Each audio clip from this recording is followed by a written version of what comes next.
नमस्कार साथियों, मेरा नाम है कुलदीप और मैं आप सभी का स्वागत करता हूं हमारे इस YouTube चैनल ह्यूमैनिटी क्लासेस पर। दोस्तों, मैं आज से पॉलिटिकल साइंस और हिस्ट्री का कोर्स स्टार्ट करने वाला हूं, स्पेशल 12th बोर्ड क्लास के लिए। दोस्तों, आपको जो वीडियोस अच्छी लगती हैं तो प्लीज़ इन्हें लाइक, शेयर और इन पे जो भी आपके डाउट्स हो उन्हें कमेंट बॉक्स में ज़रूर लिखें और हमारे चैनल को प्लीज़ सब्सक्राइब करें।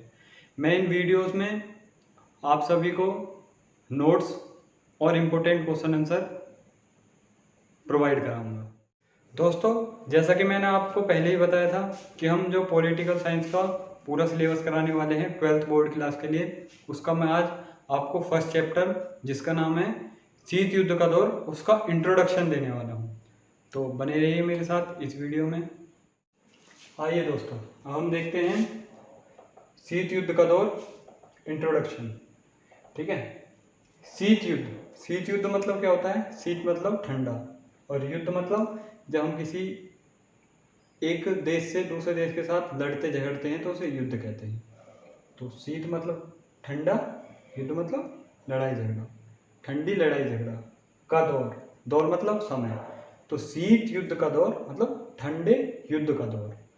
तो इसमें जानते हैं हमारे प्रमुख रूप से 7 टॉपिक्स हैं जिनके बारे में हमको पढ़ना है।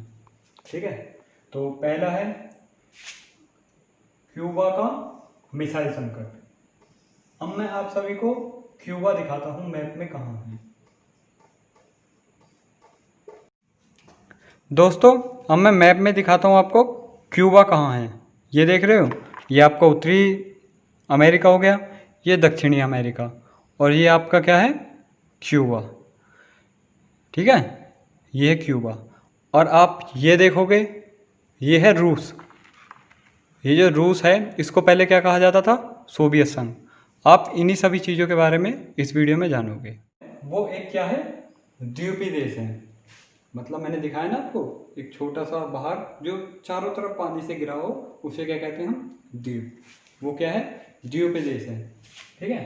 तो क्यूबा का मिसाइल संकट, उस पर क्या मिसाइल मतलब आप जानते हो जो हथियारों में मिसाइल यूज होती है उसको, वही है ये मिसाइल संकट।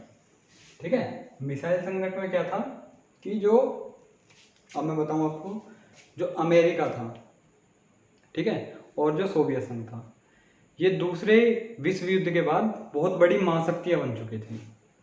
ठीक है। तो ये महाशक्तियां क्या करती थी? होड़ होड़ में अपने हथियारों को बढ़ाती थी। किस लिए? कि जो दूसरी महाशक्ति है वो मुझसे आगे ना निकल जाए। किसमें? हथियारों में। क्योंकि कोई व्यक्ति पावरफुल जब ही हो सकता है, कोई देश पावरफुल जब ही हो सकता है जब उसके पास बहुत सारे हथियार हों। ठीक है। हथियारों के बल पर वो किसी पर भी विजय प्राप्त कर सकता है। तो इसीलिए क्या था कि जो अमेरिका और सोवियत संघ थे वो क्या, हथियार बहुत ज़्यादा इकट्ठे कर रहे थे।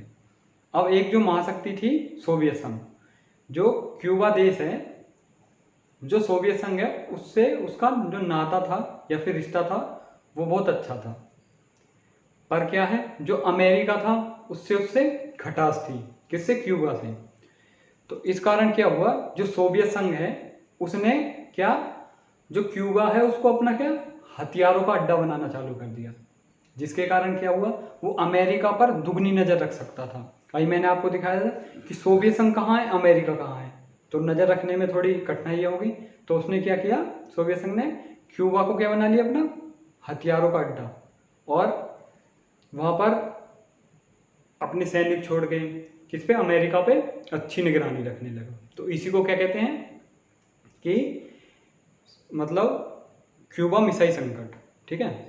अब क्या हुआ, एक बार जो अमेरिका है वो क्यूबा पर क्या करता था, जहाज, हथियारों से लदे जहाज भेजता था।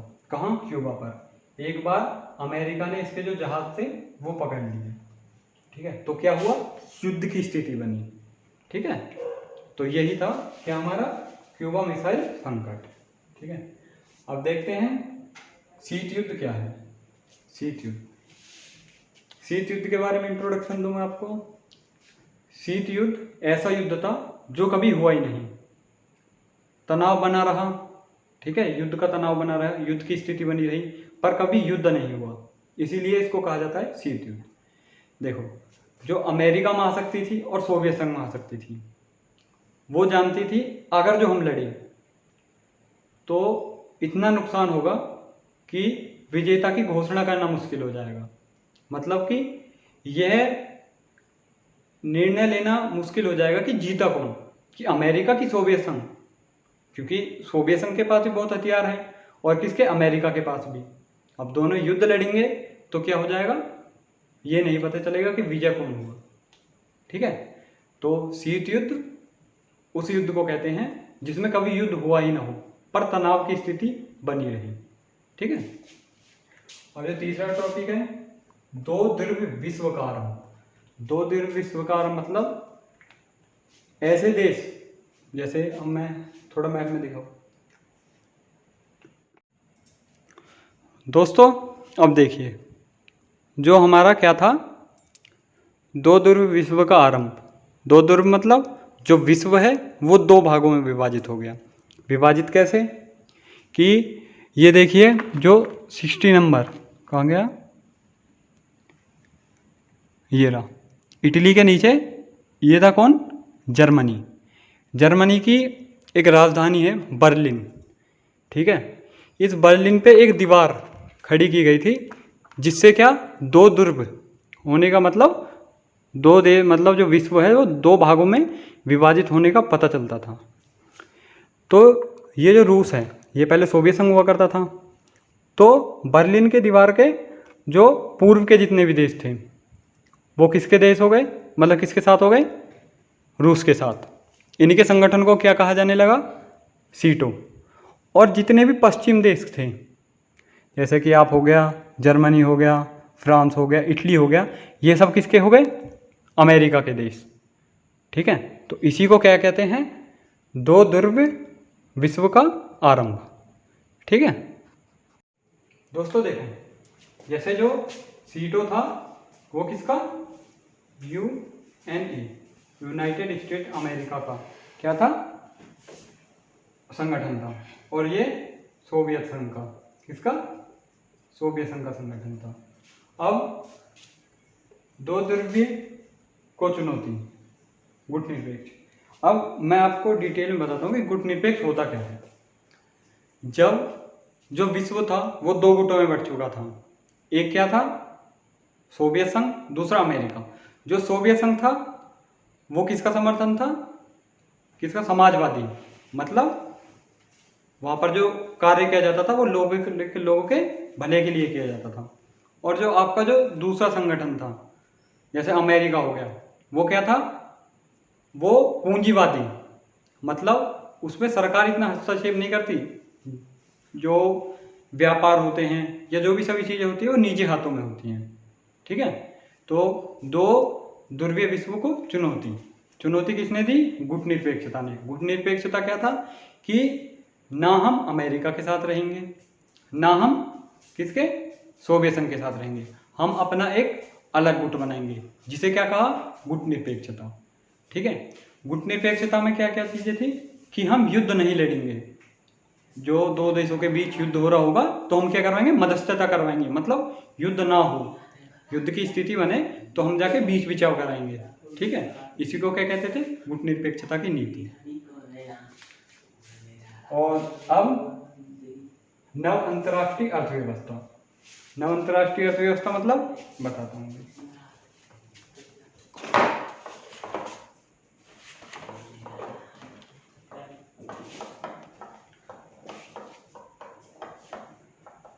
नव अंतर्राष्ट्रीय अर्थव्यवस्था में मतलब जो देश उपनिवेश के चंगुल से अभी अभी आज़ाद हुए हैं, ठीक है। जैसे कि हमारा भारत था वो क्या, उपनिवेश था, वो क्या अभी आज़ाद हुआ है, तो इनके लिए क्या बनाया गया, एक अर्थव्यवस्था बनाई गई जिसे क्या, नव अंतर्राष्ट्रीय अर्थव्यवस्था का नाम दिया गया, ठीक है।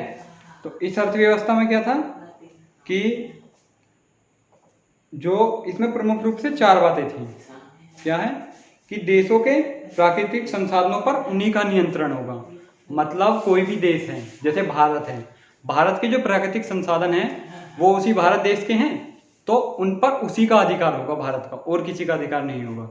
ठीक है। और इसके बाद विकसित देशों के बाजार तक पहुंच। विकसित देश जैसे अमेरिका हो गया, सोवियत संघ हो गया, तो जो नव अंतर्राष्ट्रीय मतलब जो स्वतंत्र अभी हुए देश हैं वो अपना सामान कहाँ, अमेरिका जैसे बाजारों में, सोवियत संघ जैसे बाजारों में जाके बेच सकते हैं। ठीक है। और फिर आपका है कि जो पश्चिम संस्कृति है उसकी जो प्रौद्योगिकी है वो क्या, जो अभी देश आज़ाद हुए हैं उनको सस्ते में प्रोवाइड कराना, उपलब्ध कराना। ठीक है। और इसमें जो लास्ट पॉइंट होगा वो क्या है, आपका जो भारत था उसने क्या निर्णय लिया कि हम किसी भी गुट में शामिल नहीं होंगे, चाहे वो सोवियत संघ का गुट हो, चाहे वो उसका अमेरिका का गुट हो। ठीक है। और एक पॉइंट ये हो गया। दूसरा पॉइंट क्या है कि जो अमेरिका है उसने क्या काम किया कि जो मतलब नए जो आज़ाद हुए देश थे उनको अपने गुट में शामिल किया, जिसे गुट निरपेक्षता कहते हैं। ठीक है। इससे क्या, जो अभी देश आज़ाद हुए हैं वे क्या गुलामी से बच सकते थे। अब मान लो किसी महाशक्ति के कब्जे में चले गए तो वे उन पे जो खतरा मंडराएगा वो किसका मंडराएगा कि महाशक्ति उन पे दोबारा कब्जा कर सकती है, मतलब उन्हें दोबारा गुलाम बना सकती है, उपनिवेश कर सकती है दोबारा उन पर। ठीक है। तो उन्होंने, भारत ने क्या काम किया कि नव जो स्वतंत्र जो देश आज़ाद हुए थे उन पर क्या अपने गुट में शामिल किया। ठीक है। और जो तीसरा है, नए नए आंदोलन की नीतियां चलाई। ठीक है। ताकि जो नव स्वतंत्र देश हैं वो क्या भारत में आके शामिल हो सकें, और जो महाशक्ति हैं उनसे ऐसा कि नहीं कि दुश्मनी करना, पर उनसे संधियां की। जैसे सोवियत संघ के साथ 1971 में क्या 5 साल के लिए मित्रता की संधि की। ठीक है। तो दोस्तों आपको जो वीडियो अच्छी लगी हो तो इसे लाइक, शेयर एंड जो भी इस वीडियो से डाउट हो उसे कमेंट बॉक्स में लिखना। और दोस्तों कल मैं इस वीडियो के आपको पूरे अच्छी तरीके से पढ़ा दूंगा। ये तो केवल इंट्रोडक्शन वीडियो थी, और मैं आपको इस वीडियो के बारे में पूरे डीपली बताऊंगा। ठीक है। इसमें शीत युद्ध क्या था, और आपको शॉर्ट आंसर में मतलब बिल्कुल फैक्ट वो भी बताऊंगा। ठीक है। तो प्लीज़ चैनल को सब्सक्राइब करें।